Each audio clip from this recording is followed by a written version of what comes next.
First ever factory outlet Mukunda Jewelry grand opening February 14th na Suchitralo. నమస్తే రమగారు. నమస్తే జయ. శివభక్తుల కథలో ఇంకొకటి చెప్పుకుందామండి. చెప్తాం. శివభక్తులు అనద్దు దీన్ని, నందికేశ్వర తీర్థం. ఇది శివపురాణంలో చెప్పబడింది. నందికేశ్వరుడు అంటే మనకు తెలుస్తుంది కదా, నందీశ్వరుడు అని. ఈ నందికేశ్వరుడు వెలసిన క్షేత్రం అట. అది పూర్వం అట రేవా నదీ తీరంలో కర్ణకి అని ఒక గ్రామం ఉండేదట. ఆ ఊళ్ళో జ్ఞానసిద్ధుడు అని ఒక బ్రాహ్మణ ఆయన ఉండేవాడు. ఆయనకి సుగుణమతి అనే భార్య, కర్మసిద్ధుడనే కుమారుడు ఉండేవాడు. కొంతకాలానికి జ్ఞానసిద్ధుడు కాలం చేశాడు. సుగుణమతి ఎంతో కాలం కొడుకు మనవలు అందరితో పాటు ఉంది. అయితే ఆ కాలం ఏంటంటే ట్రాన్స్పోర్టేషన్ లేని కాలం కదా. ప్రయాణం చేయాలంటే ఎంత కష్టము, ప్రయాణం చేయగలిగే రోజులు కావు. అయితే ఆవిడ చనిపోయేటప్పుడు కొడుక్కి చెప్పిందట, ఆవిడ ప్రాణాలు పోయేటప్పుడు, నాయన ఓ తీర్థం లేదు, క్షేత్రం లేదు, ఇల్లే కైలాసమే, కడిపే కైలాసం, ఇల్లే వైకుంఠంగా ఉన్నాను రా నాయన, కనీసం నా అస్థికలనైనా గంగా నదిలో కలుపు, అప్పుడు నేను తీర్థాలని తిరిగిన ఫలితం నాకు లభిస్తుంది. ఈ ఒక్క కోరిక తీర్చు, పుట్టి బుద్ధరికాక నిన్ను ఒక్క కోరిక కూడా కోరలేదు అని అడిగింది. పాపం కర్మసిద్ధుడు కూడా ఒప్పుకున్నాడు. సరే, ఏమైంది, కొంతకాలం అయ్యాక తల్లిగారు మంచానబడి మరణించింది. తర్వాత తదితర క్రియలన్నీ అయిపోయాక ఈయన ఏం చేశాడు, కాశీ క్షేత్రం కోసం అమ్మ తల్లి అస్థికల్ని మూట కట్టుకుని బయలుదేరి ప్రయాణం నడవాలి. సరే, ఒక వాకిట్లో, ఒకళ్ళ ఇంటి వాకిట్లో ఆగాడు ఒకరోజు. అయితే ఏమైందట, సరే ఆ ఇంటి గృహస్థుకి బొళ్ళని ఆవులు దూడలు ఉన్నాయి. ఆవు దూడాలంటే ఒక పెద్ద ఆవు, పాలిచ్చే ఆవు ఒకటి ఉంది, చిన్న ఆవులు ఏవో ఉన్నాయి. ఒక పంచి బాగా పాల పొదుగున్న ఆవు ఒకటి ఉంది. దూడని విడిచిపెట్టేట. ఆ దూడ చంగనాలు వేసుకుని ఎగురుకుంటూ వచ్చి యజమాని కాలు తొక్కేసిందట. కాలు తొక్కేసరికల్లా ఆయన దాన్ని 2 దెబ్బలేసి ఆ దూడని, కాలు తొక్కేసావు నాదని తీసుకెళ్ళి తాడికి గుంజకేసి కట్టేసి మొత్తం పాలన్నీ పిండేసుకున్నాడు. కోపంతో పాలన్నీ పిండేసుకున్నాడు. దూడకి పాలుంచల ఉంచపోయేసరికల్లా ఆవు కంట్లో ఇచ్చి నీళ్లు కారుస్తూ నుంచుందట. నుంచుంటే ఈ కర్మసిద్ధుడు అయ్యో పాపమని ఆవు దూడకేసి చూస్తున్నాడు. దూడ ఆవు మాట్లాడుకుంటున్నాయి. వాళ్ళ పిల్ల అడిగింది, ఎందుకమ్మా అంత దుఃఖంగా ఉన్నావు, పోనీలే రేపు పొద్దున వదులుతాడు, రేపు తాగుతానులే పాలు అన్నట్టు. అనేసరికల్లా ఆవు చెప్పింటే నాకు ఎంత కోపంగా ఉందో తెలుసా, ఇట్లా చేస్తాడు, ఏదో చిన్నపిల్లే కదా అని ఊరుకోలేదంటే, కాలు తొక్కే కదమ్మా అందుకని నాకు శిక్ష వేసాడు, పర్వాలేదంటుంది దూడ. తల్లి మాత్రం అట్లా చేయటంలా, నా పిల్లాడికి పాలు లేకుండా చేస్తాడా, వీడి సంగతి చెప్తా, రేపు పొద్దున వీడి పిల్లని పొడి చంపేస్తాను నేను అన్నది. అనేసరికల్లా దూడందిట, అమ్మా ఎందుకమ్మా మనకి, ఏ జన్మలో ఏ పాపం చేశామో, నువ్వు ఆవువి నేను దూడనైనా పశు జన్మ ఎత్తాము, దుర్లభమైన మానవ జన్మ ఎత్తలేపోయాము, ఈ పాపం ఎందుకు మూట కట్టుకుంటావమ్మా అంటే, ఈ పాపం నేనేం మూట కట్టుకోను, నా కచ్చ తీర్చుకుంటా, ఏముంది ఆ పాపాన్ని పోగొట్టుకునే మార్గం ఎలాగూ రేపు ఉంది మనకి అన్నది. అనగా నేను ఆశ్చర్యపడి, ఏమిటి ఇది ఆవి ఇట్ట మాట్లాడుతోంది అని విన్నాడు. అంతా శ్రద్ధగా విని ఊరుకున్నాడు. తెల్లవారేసరికి సాయంకాలం అయింది. ఈయన అక్కడే పడుకున్నాడు. పొద్దున్నే లేచి ఈయన కాలకృత్యాలు తీర్చుకునే సమయానికి ఆ ఆవు దూడని మళ్ళీ పొద్దునే పాలు తీయటానికి వస్తారు కదా, 2 పూట్ల తీస్తారు కదా ఆవుకు పాలు. ఆ ఇంటి యజమాని ఆ పిల్లాడిని పాలు తీయమన్నాడు. వాడు 10 ఏళ్ల వాడు. పాలు తీసాక ఆవును వదిలిపెట్టేసరికల్లా ఆవు రయ్యమని ఇటు తిరిగి ఆ పిల్లాడిని ఒక్క తోపు దోసేసి కొమ్ములతో పొడి చేసి కాలు గిట్టలతో అదివేసింది. పిల్లవాడు కాస్త మరణించాడు. ఈయన విన్నా కూడా మళ్ళీ అదే పని చేశాడు. ఈయనేం చేస్తాడు, ఆవు చేసేసింది.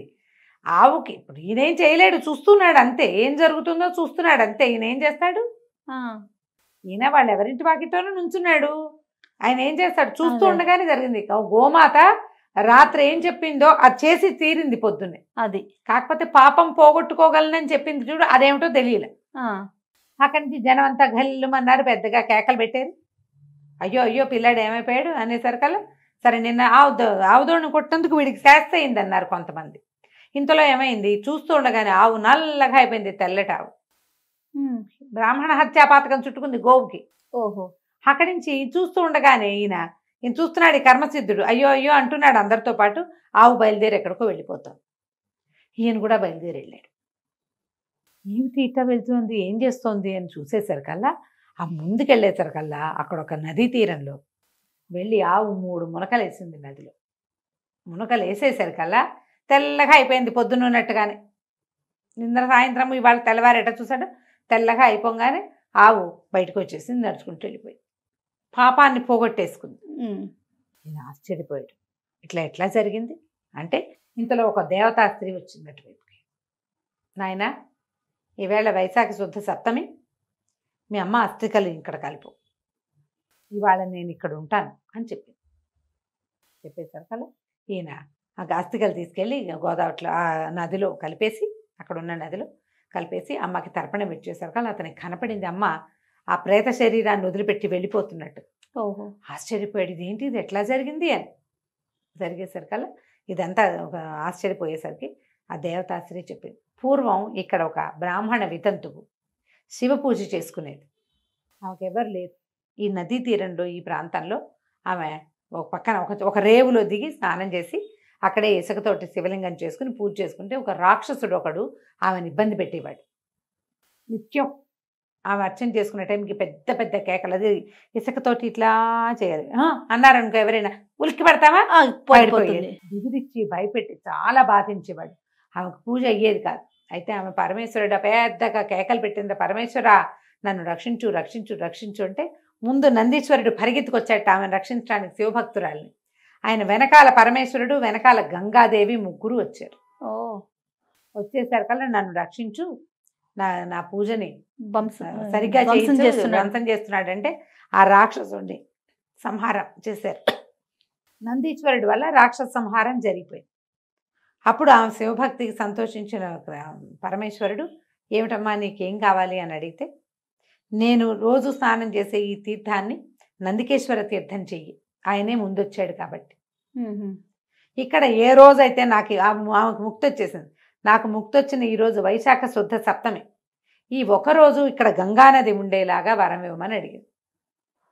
పరమేశ్వరుడు ఆమెకి శివ సాయుధ్యాన్ని ఇచ్చి ఆ తీర్థానికి నందికేశ్వర తీర్థం అని నామధేయం ఇచ్చి గంగకి ఆజ్ఞ ఇచ్చాడు, ప్రతి సంవత్సరము నువ్వు వైశాఖ శుద్ధ సప్తమి నాడు ఇక్కడ ఉండాలి అని. ఓహో. అప్పటి నుంచి ఆ తీర్థానికి నందికేశ్వర తీర్థము అని పేరు వచ్చిందట. ఈ మన శివపురాణంలో ఇలాంటి తీర్థాలు, తీర్థాటనలు, వాటికి సంబంధించిన కథలు చాలా ఉంటాయి. ఈ కథ చూడు ఇంట్రెస్టింగ్గా ఉంది.